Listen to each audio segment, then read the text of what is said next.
You know, an anime convention is the only place you're going to hear, "I'm gonna slap Pikachu in the face." Hey, it's Ali, welcome or welcome back to my channel, and this is a little impromptu little wrap up of Anime NYC. Very impulsively, this last weekend, I decided to go to Anime NYC. I also did the same thing for New York Comic Con, but I didn't do a video about that specifically because I only spent like a day and a half there, really, and for the most part, I spent most of my time in the artist alley, and I didn't really do anything else, so I didn't make a video about it. But I spent all weekend here, so we're making a video about this today. And when I tell you I spent all of my time in the artist alley, I spent all of my time in the artist alley and exhibit hall. Steve Aoki, you will be hearing from my therapist that I can no longer pay for. So for Anime NYC, I decided to get resale tickets at the last minute because apparently OG tickets sold out within like a day. And guess what? That's probably gonna happen next year because the first thing I want to talk about is the fact that Anime NYC is moving its dates for 2024 to August instead of November. I believe it's August 23rd through the 25th, but I will fact check that. Which brings up the issue of pricing because they already raised their prices from last year to this year. And of course, now that they have the entire convention center and apparently they're gonna add more guests and more panels and things like that, you bet your ass those prices will be going up. And right now, I definitely don't think that the full like Anime NYC Plus badge is even worth it. So we'll see what they try to add on to that in the coming years. Now, I will say it is definitely time for them to expand because all of the panels that I went to, the grand total of like 2, they were all overbooked. All of them had like full capacity. There were people standing in the back like the entire times of these panels. So it is definitely time for them to expand. Though I do wonder if it's just a matter of getting people who run these like smaller panels bigger rooms. Because I guess it's hard to, judge how much room you will need for a panel, but especially if you're going with like content creators, because one of the panels I went to was like run by a bunch of content creators. Like a lot of people are gonna want to go, and I feel like we should be allowing more space for that. I'm not gonna go too hard on that because I don't know any of the logistics of that. Like maybe the panelists need to tell them how much they think they're going to bring in or whatnot. Either way, it is definitely time to expand, so that's not necessarily the issue. However, you know, with all these rising prices and the NYC Plus badge, which I'll try to find what exactly you get with the NYC Plus badge on the screen. I don't know if I'll be able to because the tickets are not on sale anymore. But if the new tickets go on sale by the time I'm editing this, they won't. But I'll try to find it. But you, from what I remember, you just get like a swag bag, of course, and then you get, I think, priority for panels. But that's only if you obviously you have to get to those panels first. And then like reservations was a thing that they did this year. I don't know if they do this at like a lot of like bigger cons because they didn't really do it at Anime NYC. The reservation system was something that you only did if you had like tickets for it at New York Comic Con. But here all of the like really big main stage panels required that you had a reservation, and that was for anybody that had a ticket. So if you had a ticket for at least for that specific day, then you could reserve, I guess, a seat. Well, that's the thing, they said it's not confirming that you're getting a seat, it's just confirming that you'll get in. I like, that's the part that is confusing because it says like it does not confirm that you have a seat. So I guess that means like if you show up late to the panel, that doesn't confirm you have a seat because you still have to get there early. As far as I know, the reservation is like a separate line that you are in, that, you know, if you show up before the panel starts, obviously you'll get put in that line and that line gets to go in first versus like everybody else. But for like a lot of the big panels at this convention, you had to get reservations for it. In fact, like I don't think they were letting people in unless you had a reservation, because I tried to go to the RDC World like panel, but when I looked online, the like reservations were like all booked up, like you could not put in a reservation. So I was like, okay, so do I just show up to this event? Or are you still gonna let people in that like don't have reservations? But then it's like, but what if I was trying to make a reservation beforehand? It's a little weird. I don't know exactly how it works. I wish they were a little bit more clear on that. But like, regardless, I didn't make it to the RDC World, and I didn't go to any of the main stage panels anyway, so it didn't matter. So their post on Instagram reads, "On the eve of this year's Anime NYC, we wanted to share some exciting news. Anime NYC is moving to August in 2024, and for the first time taking over the whole Javits Center. For years, we've been at capacity in November, and we've been working for years to grow. After a lot of conversations, our partners at the Javits Center have been able to provide us with a full main building starting August 23rd to the 25th, 2024. So what does this mean? More tickets, more weekend tickets, which I guess is to the thing of like it's selling out really fast. They could sell like more single day tickets, I guess, than like weekend passes. Now, it was definitely at capacity. I didn't feel what I saw about Anime Expo. I did not feel the same way the stuff that I saw at Anime Expo. It was definitely at capacity, but there was only one time that I was like, this is dangerous, and we'll get to that in a second. But like, definitely it was time for them to grow, and of course more space. And I saw people in the comments, like most people were rejoicing about the fact that it was going to be in the summer now instead of the fall. I guess the main thing I was seeing was people saying that like, oh, I won't be freezing my ass off in cosplays anymore, which like, I don't know about you, but personally I would cater more. You know, you can't control the weather, but like I would be catering more towards people who like have really bulky cosplays, because even though that like it was cold outside this convention, inside it was hot as fuck, okay? Especially in the artist alley and exhibitor hall, you know, there's a lot of people. It can get a little sweaty, and if you're wearing like armor or a fursuit or any of that type of stuff, you're gonna be hot. You're gonna be hot no matter what. So add that to the summer, and I will say this: nobody was thinking. Nobody, I did not smell not one person, okay? I did not, so I can't say that much for the summer though. And then also, if you're wearing like a more, I guess, revealing cosplay, I feel like it's easier to cover up than it is to take off if you have a more bulky cosplay. But that's just me. That's just me. Either way, I don't like the heat. Will I even be going next year is up for debate, because the tickets go on sale literally like, I think a week or two from now, like the first week of December or something, which like crazy for people who like went to Anime NYC this year and want to go next year. What I just spent like way too much money. There's no way I would have been able to buy a ticket on time, which means my only hope is to buy resale tickets again, which I don't like that. I wish they would like give a little bit of breathing room between the con ending and the tickets going on sale. But hey, if you plan on going to Anime NYC next year, or if you went this year, let me know how you feel about this change. This is my first Anime NYC, so I don't have a dog in this fight. I really don't. At summer convention in NYC, people were saying they didn't really have one, so this is going to be the first one. Like I said, I prefer the cold. So like, I was so excited when I moved to New York that it was going to be cold. I do not like the heat a lot, so I don't know what to say. I have no dog in this fight. I have no opinion. So let me know your opinions in the comments below. And while you're down there, you should totally like and subscribe, because I totally forgot to do that in the beginning. So, speaking of everybody being packed in and it being hot as hell in the artist alley, let's talk about the artist alley. So I spent most of my time in the artist alley. I find that more and more as I go to these conventions, especially like post 2020, I really just want to be in the artist alley. And maybe it's because like I'm an aspiring artist myself.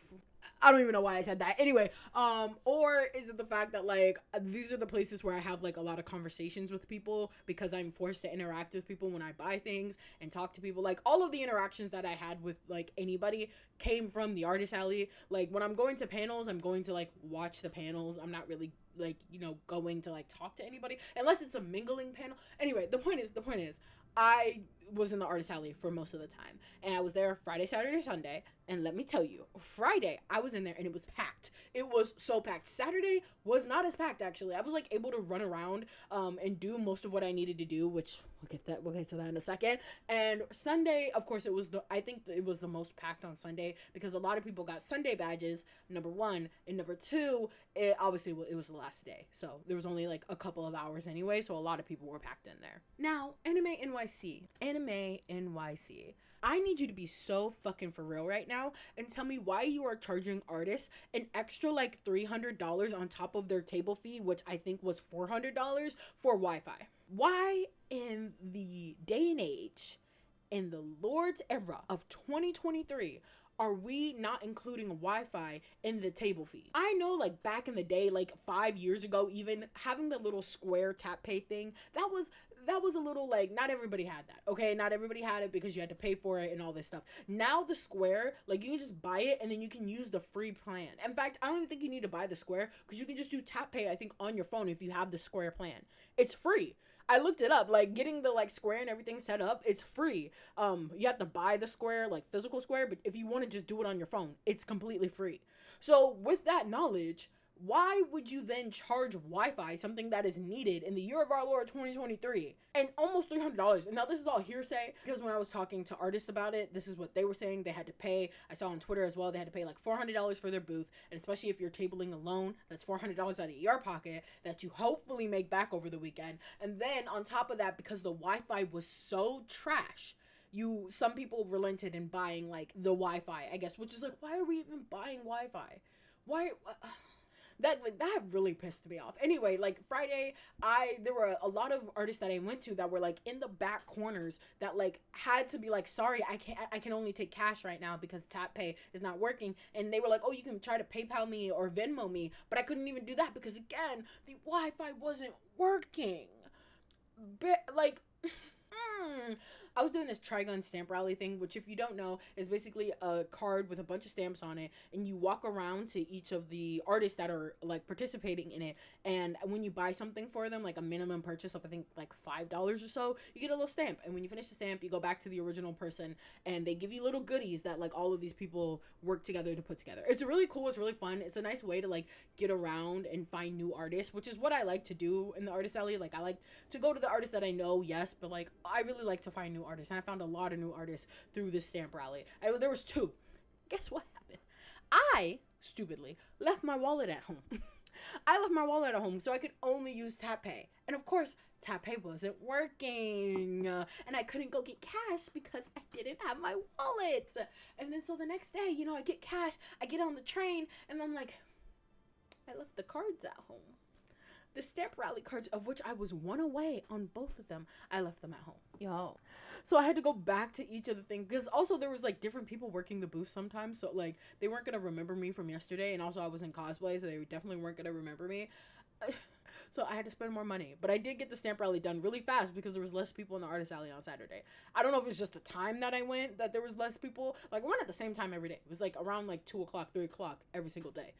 Regardless, it was great. The artists were great. I saw a lot of Trigun, which like I was looking for Trigun, so I found a lot of Trigun. Genshin Impact, of course. I think the most I saw was Genshin Impact and VTuber stuff, which we'll get to that in a second.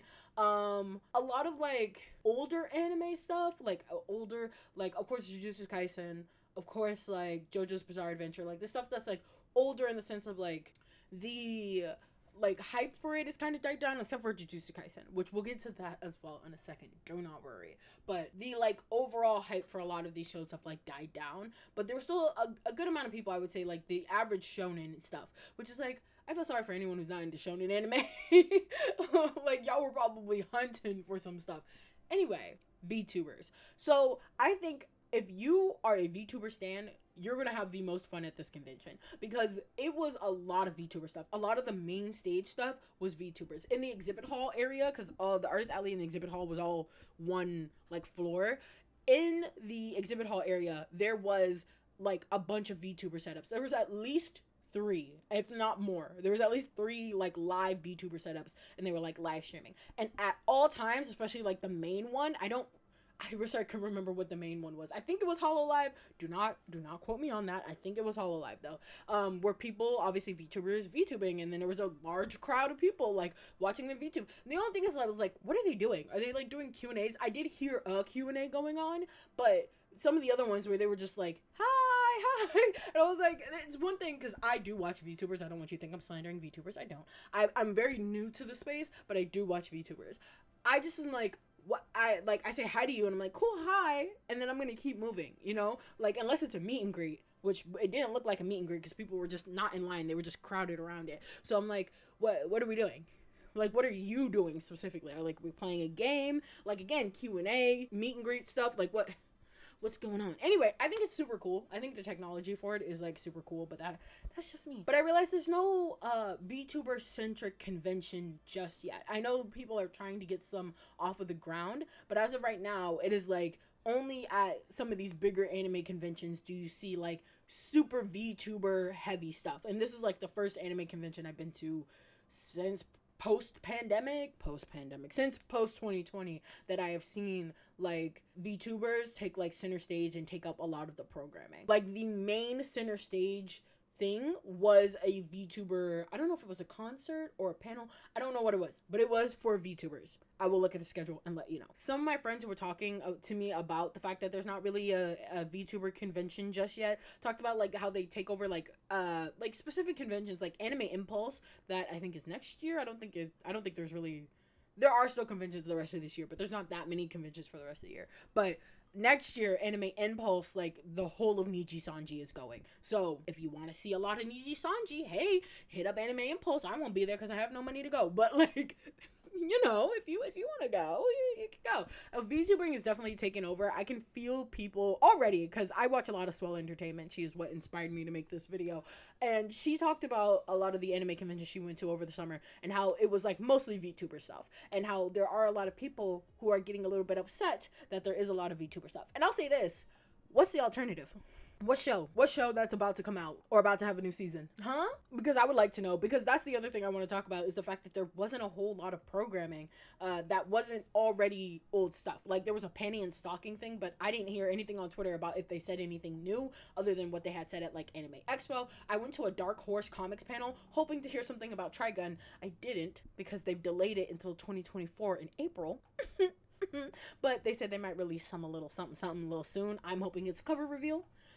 I'm just hoping. But anyway, they were talking at the beginning of the panel. The dude literally said, like, oh, if you were at any of our other conventions this summer, you're probably already know this information. Like, you probably already heard it because we're just repeating the same information. Which is fine, because, like, obviously I didn't hear the information because I was not at those conventions. So it's fine, but it's also, like, there is no really new, like, announcements to be made. If there were any new announcements, honestly, they were probably made at New York Comic Con, and not here. So I didn't hear any like super new announcements, aside from the fact that like MAPPA should unionize.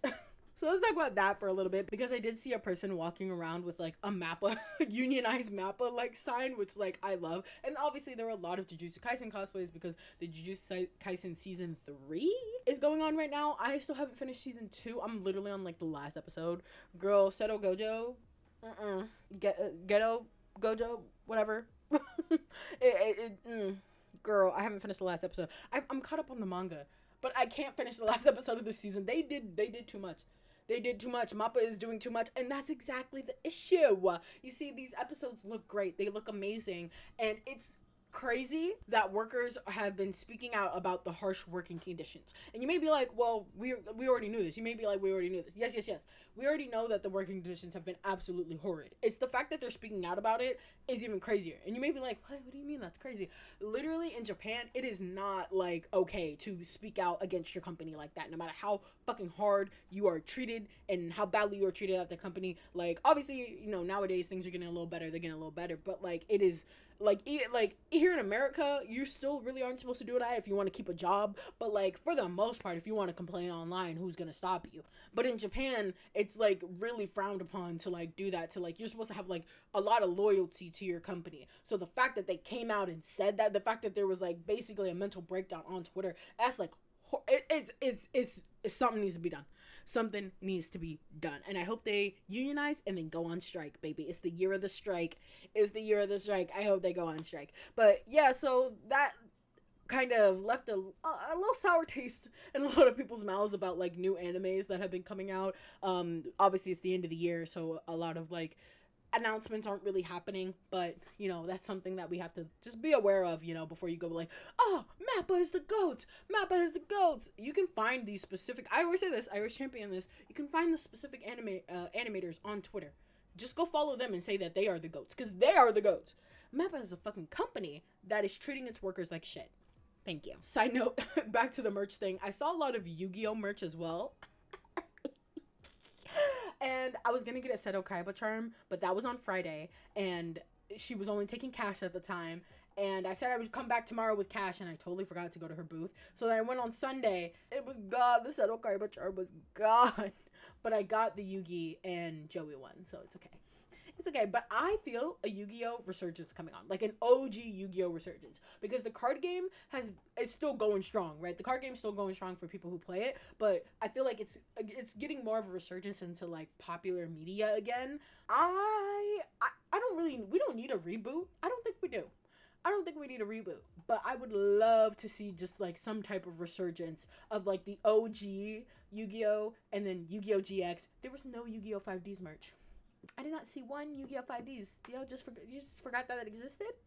You just forgot it existed? Like, that's the top 3 right there, man. It's like, that is the top 3 OG Yu-Gi-Oh, please. Anyway, I would love to see a Yu-Gi-Oh resurgence. I need to rewatch that show. Anyway, the only other panel that I went to was the anime debates panel,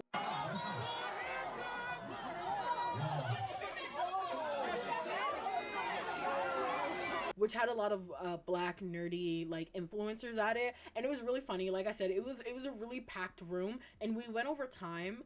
And I think that, like, I don't know, it's really hard to gauge these things. Like I said, I don't know the reason why they didn't give them more time or why we weren't in a bigger room, but it was definitely needed. It was definitely needed, and I hope that, like, next year, if they do this again, it was a really fun panel. So I'll put in some clips here. I took some clips from the beginning of the panel. It was really fun, and so I hope that we do it again. It was very structured. They had, like, a pro debater there, like an actual, like, debate person there, and it was a very structured debate, which I liked it. I can see why some people maybe wouldn't, because it was like really super structured, and especially on the fly trying to come up with like a debate for a specific character, that can be really hard. But like it was fun. It was all in good fun. So I would love to see that again next year. Okay, so going back to the security thing. So security was pretty much fine. I didn't have any problems with security. I actually was able to get in. Like, if you had a bigger bag, they checked your bag. If you had like a backpack, like an actual backpack, they would check your bag. But if you had like a satchel or a tote bag or anything like that, they wouldn't check your bag unless it went off when you went through the metal detector. So I was able to bring like water bottles in, and I realized if I actually planned ahead and made like food for lunch, I would have been able to bring my own lunch in. And I didn't think about that until like afterwards, of course. And so I had to get food at the convention because I was so hungry. I got a poke bowl for like $19, which if you ever had poke before, like the last time I bought poke like outside of a convention, it was $17. So that wasn't really bad. But I did also get boba, and the boba was $11. And then I got like a cream sandwich, like one of those like strawberry and cream like Japanese sandwiches. That was also $11. It was good. All of the food was good, like surprisingly. I was expecting it to be dirt ass trash, but it was actually really good. But it was not worth that price. Except for, like I said, the poke was the only thing I think was worth the price. $11 for some boba. But back to the security. There was only one time, like I said, that I felt like really unsafe, and I heard afterwards exactly how unsafe I was. So the Crunchyroll booth like area, because this was, the entire thing was sponsored by Crunchyroll. So Crunchyroll had its like entire own like little floor dedicated to it, where they had like concerts going on, and there were like rows and rows of like Crunchyroll related stuff. Cool. There was a concert apparently that was like going on Saturday night, and people were lining up to line up for the concert. So there was like a pre-line for the line, which is like, okay, except it was a big giant crowd. Like basically the like floor for this was like one large hallway. And it was like from where the booth started to the other side of the booth, you know, the hallway area was filled with a crowd. And I had no idea what was going on, because I didn't even know there was a concert going on until I had overheard somebody ask somebody else what was going on. And they said, oh, it's the 2 line up for a concert, which is crazy. It wasn't even the actual lineup to the concert. It was 2 line up for the concert.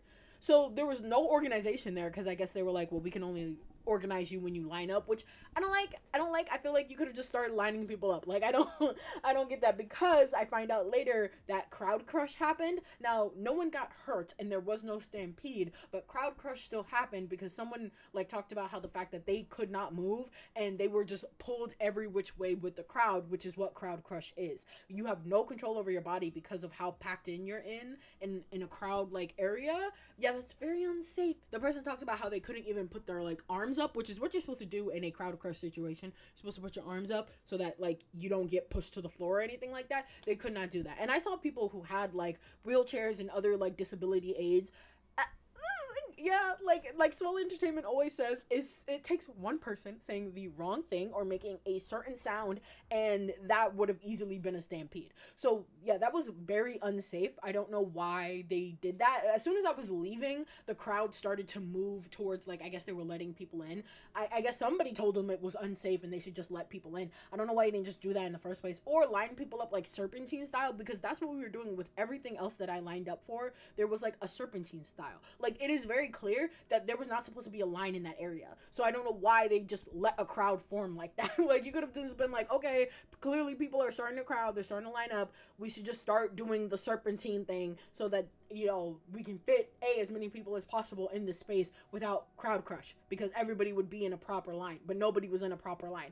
I do not like that. That was very unsafe, and I'm very glad nothing happened, but that's still very, very scary. So figure it out, Crunchyroll. Figure it out. You don't want to get sued again. And that's about it. Honestly, there was a lot of Jujutsu Kaisen cosplays. I saw Digital Circus cosplays. Y'all are crazy.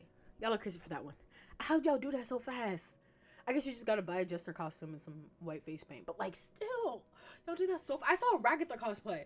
So you had to actually put that together. So, like, kudos to those people. Kudos to the person. I didn't go any cosplay because it was just way too last minute for me to do any cosplays. I really wanted to do Ghetto from JJK, but specifically, like, from the newer chapters where he's wearing a fucking American flag do-rag and some sunglasses. I wanted to do that so badly, but they didn't have his outfit. They only had his high school outfit on Amazon for, like, Prime shipping. And at this point, it was, like, Wednesday, and I was like, there's no way this is gonna come in on time. So I didn't do it. I still might do it. I'm thinking going to MagFest. I don't know, we'll see what my wallet is looking like, but if I go to MagFest, I might do that cosplay because it's just really fun. It's really easy. And it's really fucking funny. I saw obviously a lot of Genshin. I don't know if people were cosplaying VTubers because I couldn't tell between Genshin and VTubers. They have a lot of the same outfits, especially like a lot of the like Niji Sanji like Japanese groups. They have a lot of the same outfits. I wouldn't be surprised if a lot of their outfits were like inspired by like Genshin Impact outfits. They're really intricate too. Like, even if you get a store-bought like Genshin Impact cosplay, it is still like very intricate because of all the, like, you could tell when a Genshin Impact like store-bought cosplay is like cheaply made because of how intricate it is. And I don't mean like, oh, you bought it from a store instead of making it. No, I mean like Amazon, AliExpress type of like that stuff that is like clearly like they just screen printed it on and it doesn't look good at all. But like, even at like a regular like cosplay store level, like, you can get some pretty decent stuff. And I saw like everybody looked good. That's all I gotta say. I saw a lot of Trigun cosplays. I love Trigun so much. Oh my god. God bless our troops. God bless America.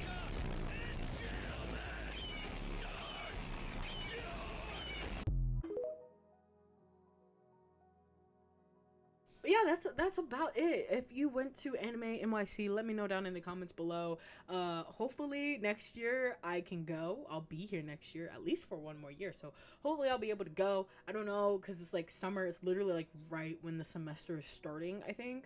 Or right when like move-in happens for a lot of college kids. So I wonder how that's gonna go, especially because if you're spending a lot of money on renewing your lease and like all that type of stuff, or you're moving to New York, is very, very, very expensive. So I don't know how much like local crowd they're gonna be getting versus like people who come out of their way to come here.